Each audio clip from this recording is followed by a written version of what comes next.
You're listening to Convenience Matters, brought to you by NACS. We'll talk about what we see at stores and what the future may hold for our industry. We all talk about the importance of employee engagement and staying in touch with your employees.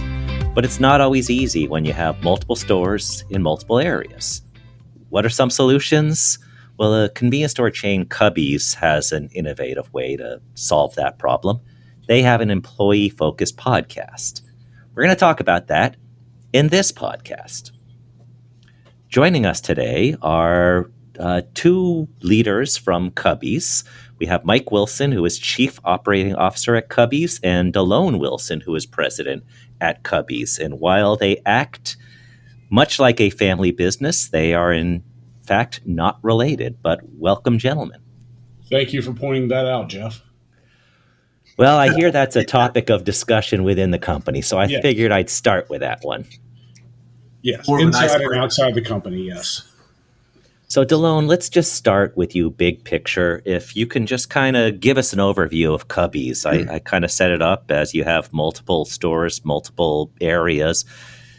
Talk a little bit about what Cubby's is and what your focus is. So you already said it. We're based in Omaha, Nebraska. We operate in Nebraska, Iowa, and South Dakota. We have 41 locations, and they span a variety of different formats. So we have a traditional independent grocery store. We have 36 convenience stores. 6 of those are what we would call a kind of a hybrid format. They're a convenience store / grocery store / food service. There's one in downtown Omaha, a couple on the outskirts of Omaha, and the rest in rural towns. But they're larger stores, 8 to 12,000 square feet, and serve as a grocery store. So, and four Godfather's Pizza restaurants. So, okay. You have a big focus on employee engagement, and I think one of the lines I saw is employee engagement starts at the top. How does that manifest itself at Cubby's? Basically, we just try to do what comes natural. We think it's good business to take care of our employees, our people on our team. We like to serve the communities we operate in and take care of the people there. And we feel like if we do those things and we pay attention to the basics, then we'll be successful. So it's a little bit of self-serving way to operate, and it's just the way I want to operate. Mm-hmm. You look at people in different businesses and in this industry and other industries, and I want to be. I don't really care about a legacy of when I'm gone, but I would like people think of me as somebody that cares about the people that he interacts with, and that's how we build our culture. And Mike, you're a little bit newer to Cubby's. You've been in the industry for quite a while. When you came into Cubby's and you saw the culture and what the company stands for and believes in, what were some things that were intriguing to you? And ultimately, we'll be talking about the podcast. But what were things that you said, I get that. That's a cool element. We can do more with that. So I've been here a little over 2 years now. Most recently came from North Carolina, where I worked for Edward Holmes and Holmes Oil Company cruisers before we sold out to refuel. I used to be a shrink and cash guy. Kind of pound the table to get as much out of it as you can. And Edward had a different philosophy, and we did this Gallup thing where I always thought they did polls, but they actually do a lot of other things that are involving employee engagement. And after we sold, I was talking to some people and flew up to Omaha to meet this guy. Really had no intention of ever coming to Nebraska, I don't think, but was curious to come up there. And it comes down to the guy I work for. He believes in almost everything I believe in, which is the employee is the most important person we have.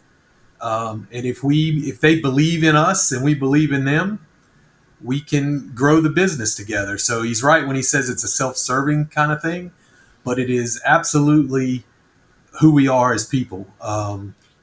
Because without them, we're out of business. And it's even more evident now, kind of post-pandemic, where we're still having labor issues, but we don't have as many as our peers.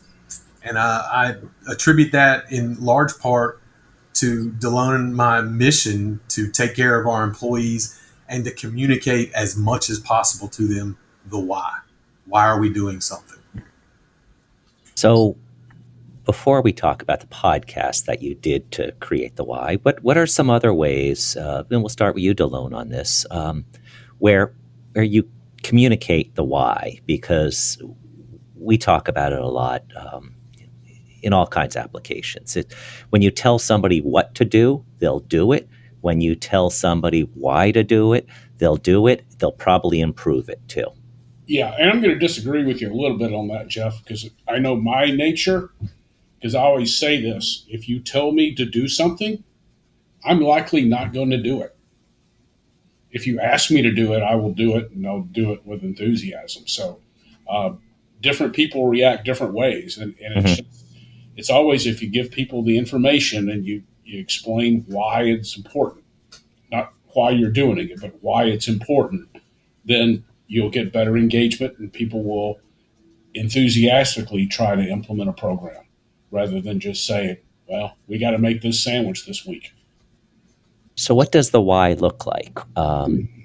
Everybody always uses the famous John Kennedy example. We're going to fly a man to the moon, successfully land him, and return him by the end of the decade. And people could buy into that. Everybody, the janitor knew that by better taking care of all the operations, that person was helping to send somebody to the moon. So, yeah, we all can't do that. But what are the big whys that you're able to communicate to employees that just gets them energized?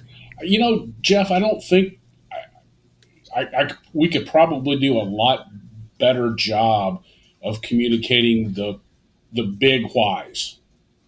But I think rather than doing that, and this is probably my nature coming out again, I think it's a series of communicating a whole bunch of small whys. And when we do that, we talk about it in terms of, if we're able to implement this program and do this successfully, this is what it's going to mean for the company financially. And this is what's going to mean to you in terms of your bonus, your rate of pay, what we're able to give back to the community, what we can invest in the facilities, and explain all that. I think Mike brought a good tool with him. I can't remember what it is. Oh, it's the power of one. If you sell one more breakfast sandwich a day, what does that mean? Every day, every week, every month for a year, what does that mean? And then what do we relate that to? We relate that to how much more we can compensate our employees, how much better we can improve our benefit program, how much we can give more in scholarships or give back to the community. So I'm going to jump on that if you don't mind. So I think the other part of it is, one of the examples that we could use is, we're trying to become a larger food service organization. We're about 23% of our business is food service. I'd love to see it over 30%. So one of the things that we do is we start out with a meeting and we explain what that will do for our business.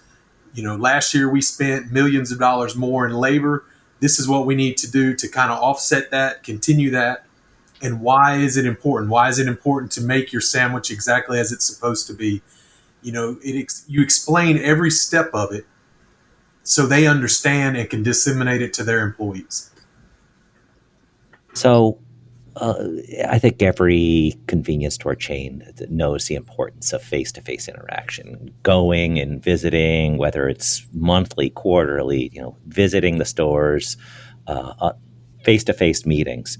But somewhere along the way, you guys had a conversation that says, hey, you know what? We'll continue to do that, but we got this other idea that we're going to try out. Take me through this process to come up with a podcast. What was the thinking? You you've talked a little bit about the whys and how do you get these whys to really get people more engaged. Then it's the communication. So were you two just sitting around and just said, hey, let's try this? And how did it go from perhaps is this a crazy idea to we should do this? Well, I'd like to take credit, but I can't. So we work with an outside partner, guy that's a friend of mine, Mark Ryan, that helps us with our outside advertising and marketing. And he came to me one day and said, I've got a crazy idea. And just listen to what I got to say. And he talked about it, gave an example of another company that used it. And I was kind of like, well, how do you even do it? And so we talked to Mike about it, and Mike said, well, it sounds like a pretty good idea.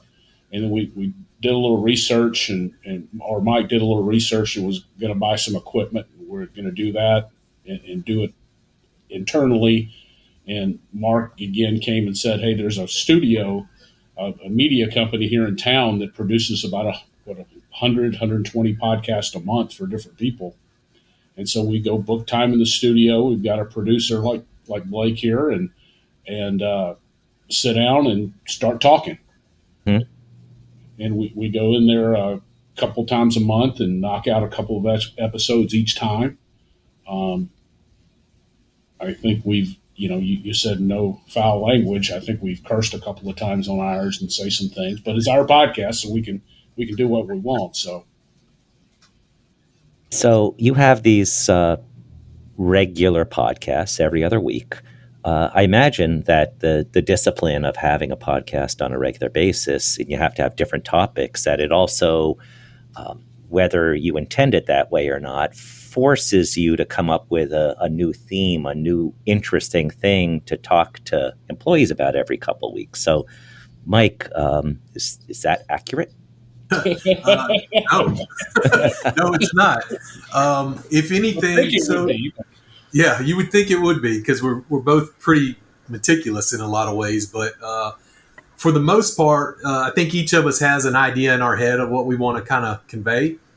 But it's really, so we call it Bear With Us. And, that's a play on the bear that I know we'll talk about in a little bit. But it's really about whatever we're dealing with, and it's explaining it to the employees. This is what the president of the company is dealing with right now. This is what he's working through. This is what the chief operating officer is working through. And we kind of riff it as we go. We have a pretty good, we go to lunch almost every day and just chat. And that's what it is. It's not a production of, we're going to hit all these topics. Sometimes it should be. There was an episode that we had to get rid of because he brought up cleaning in the stores, and I just went off the rails. And that's probably one of the times where I cursed. But it's a conversation between two guys that we want our employees to understand where we're going. Yeah, and we, when we do them, we've never marked any point in the podcast and say, hey, we're going to have to go take that out, or we just kind of roll and walk out, and they throw some music on it and we send it out. So we've had one episode where we had a guest.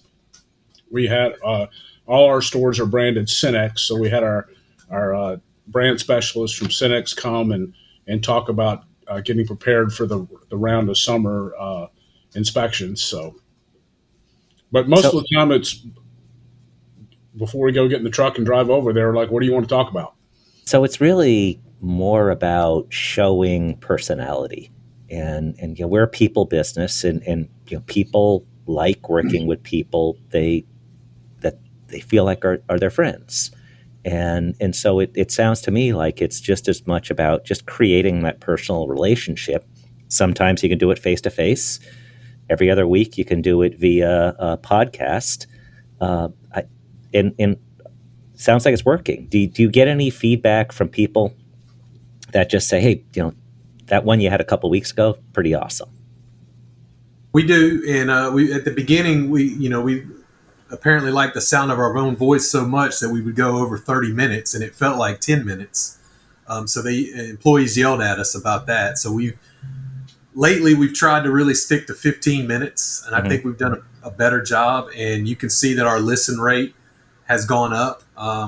We offer, I'll send out, the other part of communication that we use a text service called Go Happy. And I text out all my MVPs every month. And, I'll text out the link to the podcast, and I can see how many people download it. Then maybe 5-7 days later, I'll send another text message with a question about the previous podcast, and I'll offer, money. Whoever responds, at 3:00, first person gets $200 or something. And when we do those things, our rate goes up even higher. I think the highest we've gotten is 50% of our employees to listen to it. And it's a struggle a little bit, but it's gotten better every time. Mm-hmm. So it's an internal type of podcast. It's only accessible to people that get a link, and I assume you keep it to just employees. Would you ever send it to your supplier partners and give them a little insight? We've sent it to a few people. We've had a few people request it, but we haven't sent it out to a large group like that.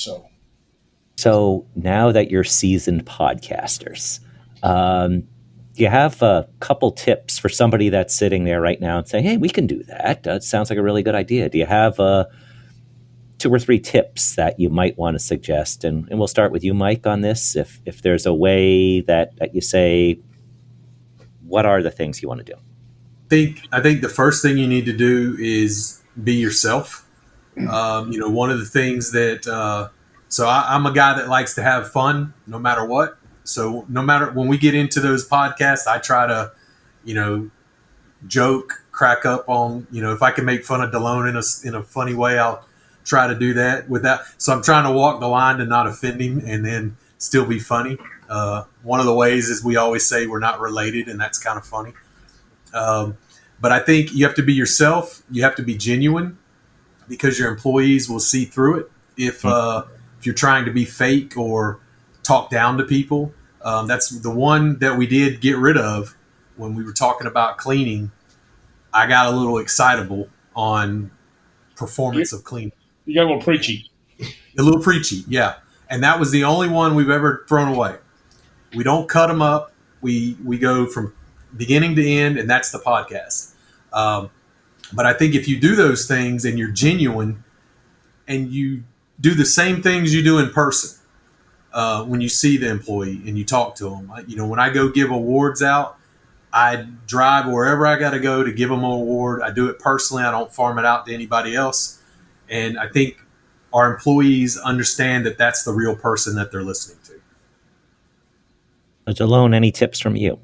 Yeah, I mean, if somebody's on the fence and is thinking about this, the thing I would say is it's a lot easier to do than you think. Because I know I've had some interactions with some people in our study group, and they say, well, I'd like to do this, but just don't have the time and things like that. I was shocked that there was a company here in Omaha that produces podcasts and produces as many as they do each month. And it doesn't take up that much time. It's not that expensive. We drive over there, spend about an hour in the studio, and come back to the office. It's pretty simple. So, and what Mike said, just be yourself, because people will see through it if you're not. So it does allow your personalities to shine through, because I think anybody listening to this knows what it's like when you have to write a 1-page note to somebody, whether it's for a magazine, whether it's for there's sometimes you can write it in 10 minutes. More often than not, it's a half a day or a full day. And you sit there and, okay, I got 1 paragraph. But this is just a conversation. And when you're doing it tip to tail, like you guys are doing it with your podcast, it's a little bit of prep time, a little bit of coming up with something, and then it's going in the studio, letting your personality shine, telling a little story to your employees, and finding another connection point. Yeah, that kind of sums it up.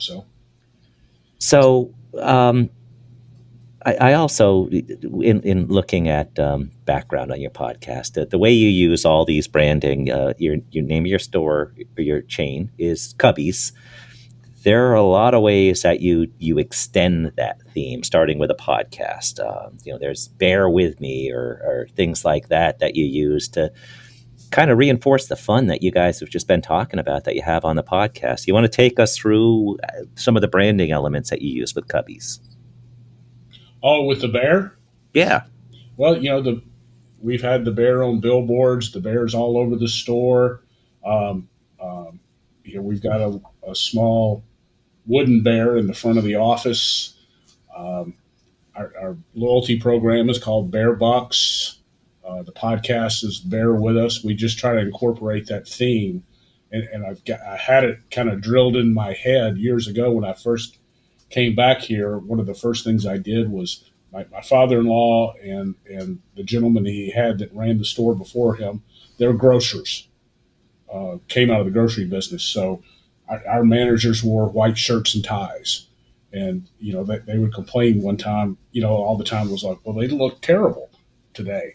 And I'm like, well, they're wearing a white shirt. You've had them out, they've been out changing filters on a dispenser. What do you think they're going to look like? So we changed the uniform and went to more of a polo, and we were getting prices on it. And the embroidery of the logo on the shirt, there were two prices, one with the logo with the bear in the middle, like everybody sees, like you can see it behind Mike there. Mm-hmm. And one without, and it was a considerable price difference. So I just said, let's go with the one without the bear.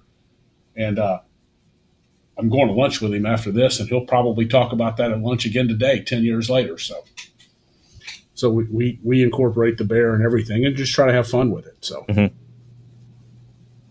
And I think every chance you get, instead of using very, don't you use berry? Yes. Mm-hmm. Mike loves that. Probably a topic of all his friends in the business love that. So yeah, probably a point of a future podcast yes. for you guys. So it's an innovative program, and for those that are interested, get in touch with Mike or Delone to figure out how you can do that. Normally, I sign off on these podcasts and say farewell, but why don't I give you guys the last word? How do you guys sign off, and how would you like to end this? First off, thank you both for joining us. But if you guys have a sign off, just say it here, and we'll play it out with the music. Well, thanks for having us, Jeff, and this has been another episode of the Bear With Us podcast, or Convenience Matters, and we're done for today. Convenience Matters is brought to you by NACS and produced in partnership with Human Factor. For more information, visit convenience.org.